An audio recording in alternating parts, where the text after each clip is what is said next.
Hello, everybody. Hey, it's Ken Faulkner coming to you with a new to me knife. This one's been around for a long time, as far as I can remember, as far as shopping for cold steel. Cold steel's got a place in my heart for sure, and part of the reason why is what this knife represents. It's a crazy kind of fun thing. It's extreme. It's kind of out there. Not for everybody, I realize. But for those of us that enjoy it, I'm glad there is a company like Cold Steel to provide this kind of stuff. This frenzy. The frenzy. I've been wanting to get this one for a long time, but yeah, I think price point was a thing because as soon as I got this thing on a Black Friday sale, normally it's up over $100. It was 80. What was it? $80, just slightly over $80. And you know how they price things like $9.99 instead of being $10. And somehow it seems so much cheaper when it's $9.99 because it's only one penny less than $10. But $10 sounds like so much more money, right? Anyway, it's obviously a marketing thing because everybody's doing it, so it must work, right? So yeah, I paid $80.36 on Amazon for this. So if you wanna if you've been wanting this like I have, and you think, wow, if it's $80, that's a great deal, even though it's only like $20 less. But $20, that's not a bad discount. That's for dang sure. The Frenzy, and it is a big guy. If you don't know, I'm sure most of you have seen it or heard of it. Blade length 5.5, overall length 12.25, making it officially the biggest folder knife in my collection. The steel is S35VN, so a little bit more. It's not your OS 10, OS 8 type thing, or that kind of stuff. It's a little bit better, I think. Weight is 5.7 ounces, and I was thinking, those people that like that ounce to inch ratio on their knives.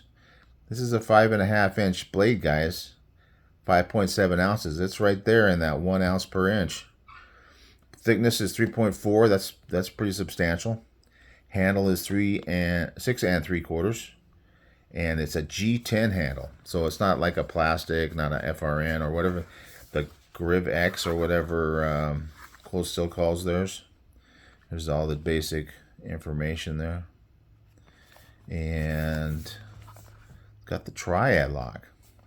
And I do believe I heard somebody saying that this is a design from Andrew Dipko himself, and obviously the triad lock is his design, but I think somebody said this knife design was actually his. And yeah, I'm not surprised because it is pretty nice. I mean, it's a little crazy, but it's actually a nice knife design. We'll go over that right now. Obviously, I've opened it up and tried it out. In fact, I started to do this video and found out how sharp that knife is. Right there. And I was going to try to carry on, trying to wipe out the blood and not make it too crazy. But you know how sometimes those little tiny cuts, because it's not deep or anything, it just barely nicked me. And it's one of those ones where you go, oh, did I get cut? And you look at it, oh yeah, it's starting to bleed. Anyway. And then it just, sometimes they just too much. So I had to stop. So it's got this pocket clip, which is by no means deep carry because you got about that much sticking out of your pocket. But you kind of need that because then that means you only have this much sticking in your pocket. So you got about 5.5 inches inside your pocket. But it works if you got, some jeans with some nice serious pockets. It's not like something that's impossible to carry. I like that fuller. I think that's really cool. I don't think you can middle finger flick it. Maybe you can. Because it's the triad lock, it's that back lock sort of thing. There's a spring pulling it back in, so you don't really have that detent that you would normally have. But you actually can fidget with it carefully, because obviously that's where cutting can happen. But it is a one-handed knife because it's got these really good thumb studs, and you can push that out. In fact, I'm going to have to back this out a little bit because it's such a big knife. Otherwise, I'm not going to be able to see it on the... So I kind of have to get used to it. When I drop it out of the triad lock, I need to kind of have my finger here so it doesn't come down and slice all my fingers off. And I've kind of gotten used to that with a few of the triad lock knives from Cold Steel. This handle is very long, and it's kind of like having a hand and a half sword. Can't quite get 2 hands on there, but you can get 8 fingers or 7 fingers. It's a 7-finger knife. 4 and 3. But it's not heavy or anything, so it's not like you need to do that. But it does kind of give you the advantage of being able to pull back, choke back on the blade, get a little bit more reach or chopping ability if you want to do some pop chops on something with this thing. I think it's thick enough that it can handle a little bit of that. S35 is pretty good steel. So the Fuller is more for looks, maybe a little weight reduction, but it looks really cool. Really nice. Got this nice Wharncliffe blade with a really fine tip on the end. So yeah, that tip's not going to want to do anything too. You're not going to want to beat on that. But the rest of the blade, I think, can do pretty well because it's flat grind, but starts about halfway down the blade. So it's the geometry on it's not going to be super slicey. But it definitely cuts your finger if you're not careful, and it will cut paper without any problem, straight out of the factory. Nice little... So it's definitely slicing, just not exactly your Spyderco type of grind, but it doesn't feel too thick behind the edge actually, and you can see how tall that secondary bevel is right there on the edge. It's probably a pretty fine angle on there. Maybe it's down like in the 18 degree or something like that. So yeah, I like all the scalloping they have in the handle, and then it brings out the layered G10, so you can see the layers there. It's got a black G10 backspacer, and it's kind of covered all the way when you have the triad lock and down, all the way down, so it's fully covered along the back.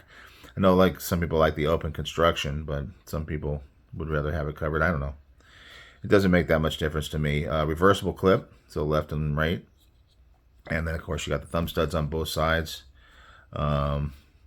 With some time, you might be able to middle finger flick this thing, but you're going to have to do wrist in order to do that. But I really like the thumb roll. Works really nice. And get that out. When you're up here, you know, sometimes with a long handle, if it doesn't have any kind of finger grooves or anything, it's easy for you to slide up and down. But with this one, I think you got enough of these areas where it's got places for your fingers to kind of sink in and grab a hold with those finger grooves here and the scalloping on the handle, and then you get to see those layers, so it looks nice. Blade is a great cutting shape. You know, that Wharncliffe is really, really good. Yeah, I like this knife. I don't know what it's going to be like in the break room at work. You know, you break this out to cut your donut in half. But we'll see. We'll see how that goes. I think I'm going to have to keep this one on the down low. That's the last thing I want. I don't want to have some complaint at HR and have them ban knives in the workplace. That's the last possible thing. Like I said, this is my biggest. Now, the biggest one I had up to this point was also a Cold Steel, the 4MAX Scout. And you can see that this one's definitely longer. So the blade length, I said it was 5.5, and that looks accurate. The cutting edge is about 5 1/4, so that's really significant in most of the blade. There's no sharpening choil on this guy. So, I know that's people debate on whether or not that's a good thing to have that choil there as far as catching stuff when you're cutting. But so it's already got like a bit of a smile, so that's going to be a thing. And thumb studs are in the path a little bit if you're cutting way down here at the end of the edge. But anyway, it just depends on if you worry about that or not. So you can see that you got a full 1.5 inch extra blade length from the not small at all Formax Scout. Obviously, the blade is much taller on this one, and in reality, the Formax Scout is the heavier of the two blades, but it is much thicker too. As far as having something to compare it to this actual length, I have to break out a fixed blade. I got K-bar here. Some K-bars come in different sizes, but you can get the basic idea of how long this is. Obviously, the K-bar has a longer blade because it has the advantage of not needing to hide the blade inside of the handle like a folder does. But as far as the overall length, the Frenzy actually is a little bit longer. So hopefully that gives you an idea. Like I say, it's pretty lightweight, so that's not an issue. Although some people would say that 5.7 ounces, that's pretty heavy, but I guess it's because it's so big that it feels really light. It feels like it's a bug out or something, it's when you pick it up. But that's probably just your perception of what you expect it to weigh when you look at how big it is.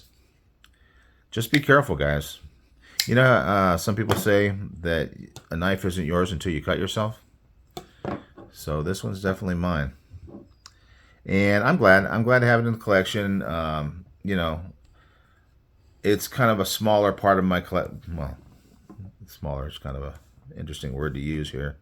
Smaller part of my collection is these more unusual big knives like this, but I still enjoy them, so I'm still going to collect them.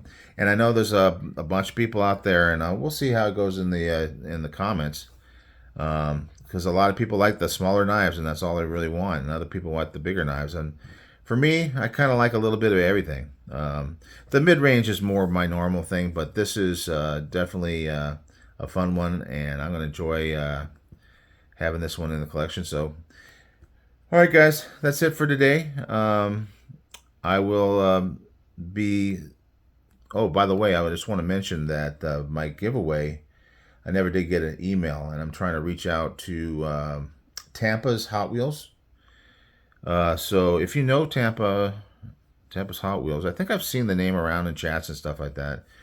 You want to let him know that he did win the giveaway, and he can contact me. Otherwise, I'm just going to run it for the next until after Thanksgiving, and then I'll just start over and give it away to somebody else. So keep an eye out for that.